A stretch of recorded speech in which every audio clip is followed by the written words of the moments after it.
All right, everybody, welcome back to another episode. This is season 13, episode 15.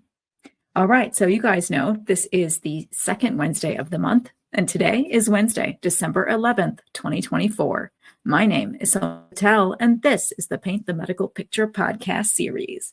All right, you guys, so this week's episode, is going to be featuring the OIG Work Plan. Those updates, there were quite a few that were made for the month of November 2024. And of course, there's one in particular that I'm going to highlight in the OIG Work Plan that I'm going to cross over and talk about in Trusty tip as well. And that is going to focus on Incident 2. And I'm going to go ahead and close out and round out today's episode with another remarkable quote on insight and wisdom by Kahlil Gibran. Now, today's episode is sponsored by HCPro. HCPro is a leader in healthcare compliance and mid-revenue cycle training. They offer solutions that enhance organizational performance through education, credentialing, and professional development. With over 30 years of experience, HCPro is the trusted education partner of the nation's leading health systems, top post-acute care facilities, critical access hospitals, regional health clinics, revenue cycle management, and healthcare BPO organizations. HCPro understands mid-revenue cycle training challenges, and they're committed to helping healthcare organizations fortify their teams to drive alignment, efficiency, compliance, and stronger reimbursements. HCPro's subject matter expertise includes CDI, coding, Medicare, revenue integrity, and compliance. HCPro's enterprise-wide solutions include all-inclusive instructor-led training, where you can train your entire team all at once at your preferred location or virtually. They also have specialty-focused online learning with over 800 courses that are readily available, so you'll find exactly what it is you need, plus a whole lot more. There's also fast-paced boot camps, and those are designed to provide the maximum amount of training in the shortest time frame. These boot camps are offered in person and live virtually. And HCPro's flagship enterprise solution called Patel is healthcare's premier, all-inclusive, enterprise-wide training and professional development solution. It is designed to drive top financial performance and compliance throughout the mid-revenue cycle. So what are you waiting for? Contact HCPro to learn more about their enterprise solutions. Call 1-800-650-6787 or visit them on the web at www.hcpro.com. All right, you guys, let's get into it today. Now, in this week's Newsworthy, the month of November's OIG Work Plan updates. And I hope you're all sitting because there are a whopping 13 updates that were made to the OIG Work Plan for the month of November 2024. Now, the first OIG Work Plan for the month of November 2024 is titled Medicaid Personal Care Services. Now, this report is expected to come from the Office of Audit Services. Personal care services, or PCS, are categorized as a range of human assistance provided to persons with disabilities and chronic conditions to enable them to accomplish activities of daily living or instrumental activities of daily living. Now, personal care services, PCS, assists people enrolled in Medicaid with activities of daily living and helps them remain in their homes as well as their communities. Examples of PCS include bathing, dressing, light housework, money management, meal preparation, and transportation. Prior OIG reviews identified significant problems with states' compliance with PCS requirements. Some reviews also showed that program safeguards intended to ensure medical necessity, patient safety, and quality, and prevent improper payments were often ineffective. So OIG will determine whether PCS claims complied with federal and state requirements. This final report is expected in fiscal year 2025. Now, the second OIG Work Plan update for the month of November 2024 is titled Medicare Part B Payments for Incident 2 Services. This is the big one, you guys. This report is going to be expected from the Office of Audit Services. Medicare Part B pays for physician services and supplies that are incidental to a physician's services that are furnished by the physician's staff, including non-physician practitioners. Incident to services must be an integral part of the physician's services during diagnosis or treatment of an injury or illness, and in general must be furnished under the physician's direct supervision. Incident to services are billed under the physician's National Provider Identifier Number, the NPI number, as if the physician personally provided the services. Medicare reimburses the incident to service at the full 100% rate of the Medicare physician fee schedule. Prior OIG work found that improving the transparency of incident to services is critical to program integrity efforts. So OIG's objective is to determine whether Medicare Part B payments for services performed incident to physician services complied with Medicare requirements. This final report is expected in fiscal year 2026. Now, the third OIG Work Plan update for the month of November 2024 is titled Comparison of Average Sales Prices and Average Manufacturer Prices, Results of the Second Quarter of 2024. Now, this report is going to be expected from the Office of Audit Services. When Congress established average sales price, ASP, as the basis for Medicare Part B drug reimbursement, it also provided a mechanism for monitoring market prices and limiting potentially excessive Medicare payment amounts.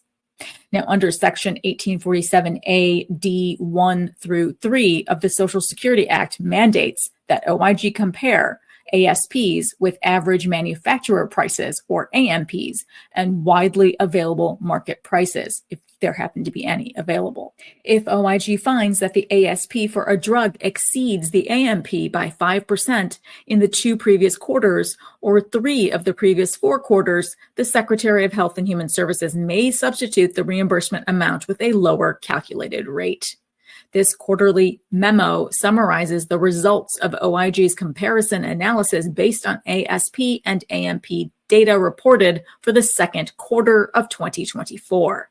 The memo specifically reports the number of drugs OIG identified that met the criteria for substitution of a lower reimbursement amount. Now, this final report is expected in fiscal year 2025.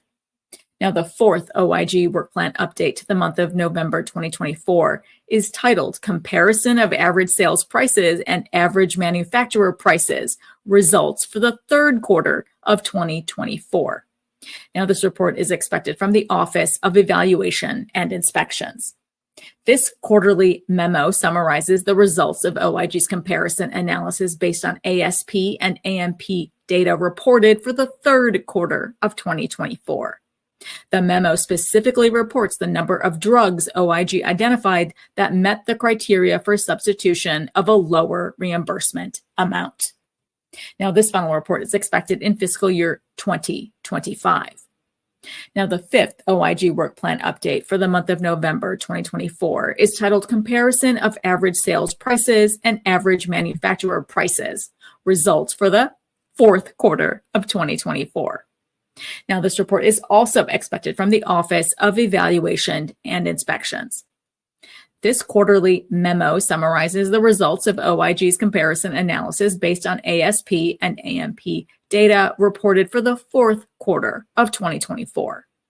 This memo specifically reports the number of drugs OIG identified that met the criteria for substitution of a lower reimbursement amount. And this final report is expected in fiscal year 2025 as well. And the sixth OIG Work Plan update for the month of November 2024 is titled Comparison of Average Sales Prices and Average Manufacturer Prices, Results for the First Quarter of 2025. Now, this report is also expected from the Office of Evaluation and Inspections. This quarterly memo summarizes the results of OIG's comparison analysis based on ASP and AMP data reported for the first quarter of 2025. The memo specifically reports the number of drugs OIG identified that met the criteria for substitution of a lower reimbursement amount. And of course, this final report is also expected in fiscal year 2025. Now, let's move on. Number 7, the 7th OIG Work Plan update for the month of November 2024 is titled Update, Average Sales Price Reporting for Skin Substitutes. Now, this report is expected from the Office of Evaluation and Inspections. In March 2023, the OIG issued a report that found that manufacturer non-compliance with new average sales prices, again, those ASPs, reporting requirements for skin substitutes led to millions of dollars in excess Part B payments. ASP is used to set Medicare payment amounts. Since that report was issued, Part B expenditures for skin substitutes have risen significantly, exceeding $1.6 billion in the fourth quarter of 2023 alone. Despite efforts by CMS to address the accuracy and completeness of ASP reporting, the sharp increase in expenditures raises concerns that poor ASP reporting continues to result in excess Medicare payments. Given this rapid increase in Part B expenditures and a recent history of fraud in the area, this particular study will provide an update on reporting issues as well as highlight billing trends and identify potential solutions to any challenges in using the ASP methodology for skin substitutes. Now, this final report is expected in fiscal year 2025. Now, the 8th OIG Work Plan update for the month of November 2024 is titled Medications for Opioid Use Disorder in Medicare in 2023 Annual Review. Now, this report is expected from the Office of Evaluation and Inspections. The opioid crisis remains a public health emergency. In 2023, an estimated 81,842 opioid-related overdose deaths occurred in the United States. Ensuring both that patients who would benefit from treatment for opioid use disorder have access to this particular treatment and that people have opioid overdose reversal drugs on hand are key to addressing this crisis. This data brief, Medications for Opioid Use Disorder in Medicare in 2023 Annual Review, builds on the OIG series of annual reports on opioid utilization in Medicare Part D and the treatment of opioid use disorder among people enrolled in Medicare. It provides 2023 data on the number of enrollees who received medications to treat opioid use disorder, the number of enrollees who experienced an opioid overdose, and the number of enrollees who received opioid overdose reversal drugs. This final report is expected in fiscal year 2025. Now, the 9th OIG Work Plan update for the month of November 2024 is titled Medicare Part B Payments for Skin Substitutes. Now, this report is expected from the Office of Evaluation and Inspections. Skin substitutes help aid in wound healing and redevelopment of skin. Medicare covers skin substitutes that are reasonable and necessary for the treatment of an enrollee's condition. Local coverage determinations state that Medicare Part B generally covers skin substitutes for treatment of diabetic foot ulcers and venous leg ulcers that have failed to respond to at least 4 weeks of standard wound care. However, no national or local coverage requirements apply for other wound types, like pressure ulcers or trauma wounds. And coverage of skin substitutes for these wounds is determined on a case-by-case basis. Medicare Part B pays for skin substitutes based on the number of service units billed at prices ranging from approximately $100 to more than $1,000 per square centimeter. From calendar years 2020 through 2023, Medicare Part B payments for skin substitutes have increased substantially. OIG will therefore review Medicare Part B claims for skin substitutes to identify payments that were at risk for non-compliance with Medicare requirements. This final report is expected in fiscal year 2026. Now, the 10th OIG Work Plan update made in the month of November 2024 is titled Medicare Part B Drug Payments, Impact of Price Substitutions Based on 2023 Average Sales Prices. Now, this report is expected to come from the Office of Evaluation and Inspections. When Congress established average sales prices, again, those ASPs, as the basis for Medicare Part B drug reimbursement, It also provided a mechanism for monitoring market prices and limiting potentially excessive Medicare payment amounts. Section 1847A D1 through 3 of the Social Security Act mandates that OIG compare ASPs with average manufacturer prices, those AMPs, and the widely available market price, if there happen to be any. If the OIG finds that ASP for a drug exceeded the AMP by 5% in the 2 previous quarters or in 3 of the previous 4 quarters, the Secretary of Health and Human Services may substitute the reimbursement amount with a lower calculated rate. Over the past decade, OIG has produced annual reports aggregating the results of their mandated quarterly ASP to AMP comparisons. This annual report will quantify the savings to Medicare and its beneficiaries that are a direct result of CMS's price substitution policy based on 2023 ASPs. And it may offer recommendations for Medicare to achieve additional savings. Now, this final report is expected in fiscal year 2025. Now, the 11th OIG Work Plan update made for the month of November 2024 is titled Medicare Advantage Health Risk Assessments, Continuity of Care. Now, this report is expected from the Office of Audit Services. CMS makes monthly risk adjustment payments to Medicare Advantage, or MA organizations, based in part on the health characteristics of the enrollees being covered. Now, federal regulations at 42 CFR Section 422.310B require that MA organizations submit risk adjustment data, which includes diagnosis codes, to CMS in accordance with CMS instructions. Inaccurate diagnoses may cause the CMS to pay MA organizations improper amounts.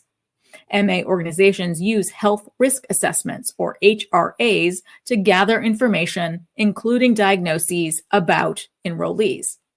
MA organizations can use HRAs for early identification of health risks to improve enrollees' care and their health outcomes.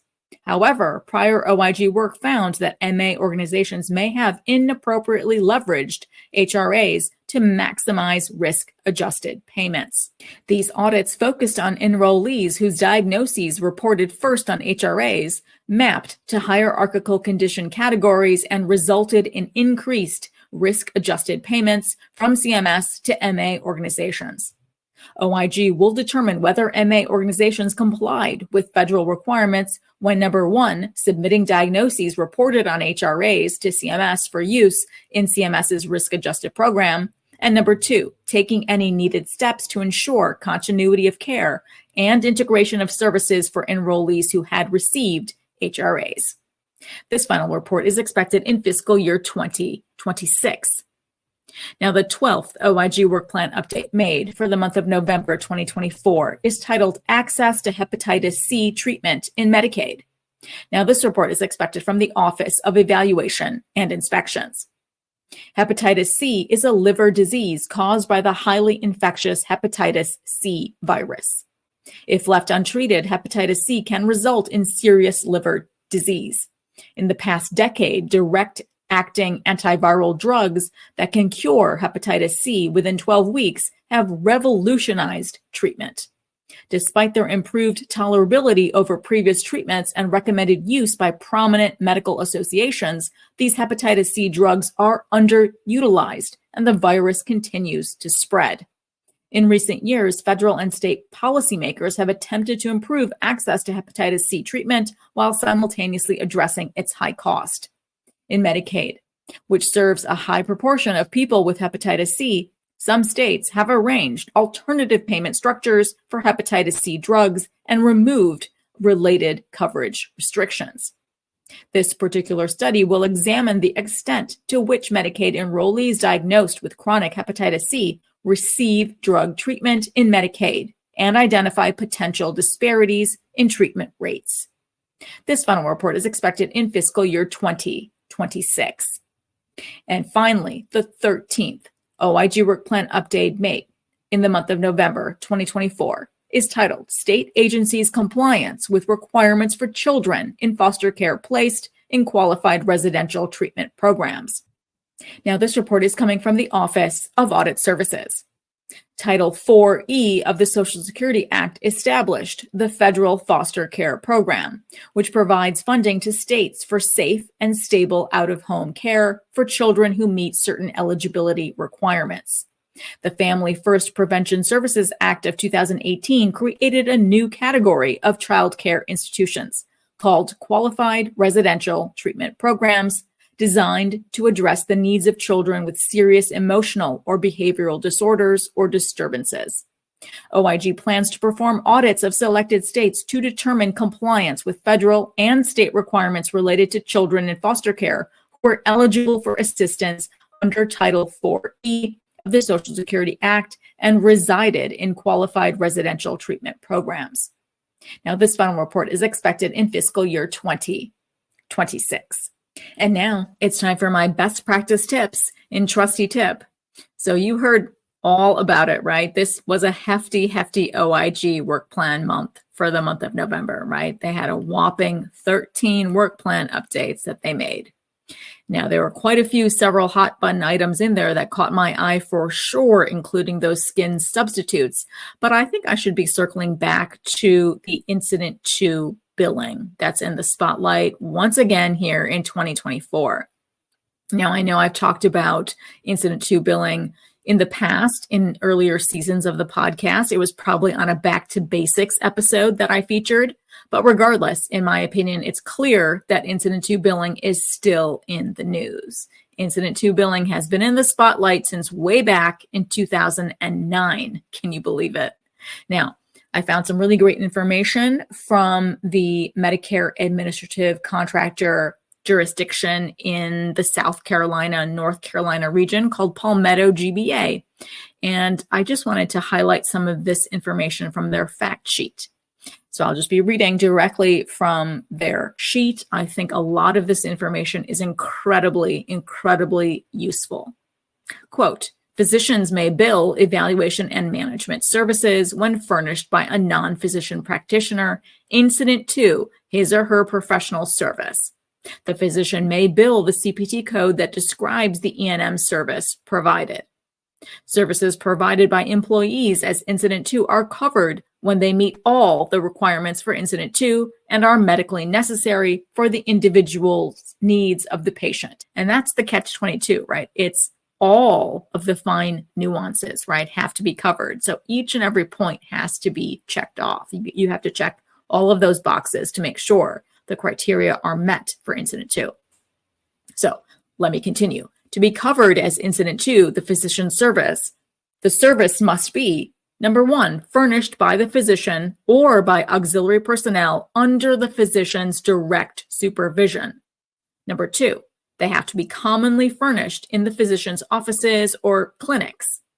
Number 3, it has to be an integral, although incidental, part of the physician's professional service. Also, the service has to be commonly furnished in physicians' offices or clinics. And then also, Incident 2 services are covered when performed by certified nurse midwives, clinical psychologists, clinical social workers, physician assistants, nurse practitioners, and clinical nurse specialists to assist or act in place of the physician. So that's it. It's just those few handfuls of people that can perform those Incident 2 types of services. So keep that in mind as well. Let me keep reading. Incident 2 services must be performed under the direct supervision of the physician. Per CMS, quote, direct supervision in the office setting does not mean that the physician must be present in the same room with his or her aide. However, the physician must be present in the office suite and immediately available to provide assistance and direction through the time the aide is performing services, end quote. So again, the physician has to be somewhere in the office suite, right? They can't be taking the day off, playing golf. They can't be out of state traveling, etc. They must be present somewhere in the office suite and immediately available to provide assistance. Let me continue. Physicians are expected to perform subsequent services of a frequency that reflects active participation during treatment for the specific problem. When a patient is seen in a group practice by a non-physician practitioner or NPP, it is acceptable to have the NPP perform an incident to service when another physician of the group is in the suite and available for oversight as needed. So like I hinted at a moment ago, that's fine if your doctor is off playing golf, if you're in a group setting situation, right? Because you'll have other doctors who are still working, who are still in the office suite, who can perform that additional direct supervision if needed, right? So that's a really great point. I'm going to read that one again. When a patient is seen in a group practice by a non-physician practitioner, it is acceptable to have the NPP perform an incident to service when another physician of the group is in the suite and available for oversight as needed. Group members may provide cross coverage for each other, and incident to guidelines can be met in this circumstance. See, that's so well stated. I love it. Now, Palmetto GBA continues, and they talk about what they want to see in documentation. Documentation submitted to support billing incident to services must clearly connect the services of the NPP auxiliary staff to the services of the supervision physician. The connection may be evidenced by ensuring the name and professional designation of the person rendering the service is legible in the documentation of each service. Legibly identify with credentials and a co-signature of both the practitioners who provided the service and the supervising physician on documentation entries. That's a really good way too, right? Make sure all of their credentials are there and each of them are signing. I think that's really great compliant practice. Palmetto GBA also continues and states documentation from other days of service, for example, the initial visit establishing the connection between the two providers, right? That should be mentioned inside documentation as well. So these are just some of the fun facts that I've pulled from the fact sheet from Palmetto GBA that are really important that I still see continued misses when I'm auditing incident to types of documentation. So it's, really, really nuanced, and you do have to make sure that everything is checked. All of the I's are dotted, the T's are crossed. There's a lot to make sure that you do correctly when you are billing for incident to services. So make sure you take the time, review past episodes that I've done here on the podcast. I believe it was a back to basics I did in some prior season on incident to billing.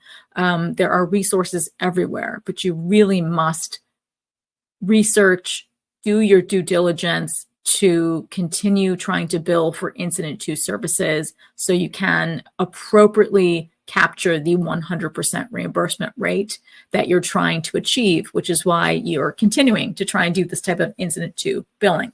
Otherwise, if you feel like it's too much work and unnecessary, definitely get your NPPs all credentialed and rostered up underneath the payers so they can receive full reimbursement for their services at 85% of the fee schedule. Either way, if you do things compliantly, you can hang on to your monies the first time because you were paid appropriately. So, good luck. And finally, I focus season 13 Spark on insights and wisdom. I want this 13th season Spark to be filled with our world's thought leaders, writers, artists, philosophers, everyone who inspires us with their insights and their wisdom. So in this week's inspiring quote in Spark is from Kahlil Gibran. Keep me away from the wisdom which does not cry, the philosophy which does not laugh. Absolutely true, right? Such beautiful and poetic words that remind us that wisdom is often profound and moving, that philosophies should be malleable and not quite so serious. I'm happy Kahlil Gibran's spark burns brightly and still inspires so many. All right, you guys, I know the holiday season is upon us. I know I'm still busy shopping, last minute shopping, expecting packages to be dropping at my door here within the next week or two. So I hope you've all started shopping or you're planning on wrapping it up, right? Haha, pun intended, hoping to wrap it up. Put it under those trees wherever you celebrate. So I wish you guys all an amazing and very, very happy week ahead. Thank you so much for listening on today's episode. And I hope every week with me brings you closer to helping your providers paint a masterpiece. See you next Wednesday.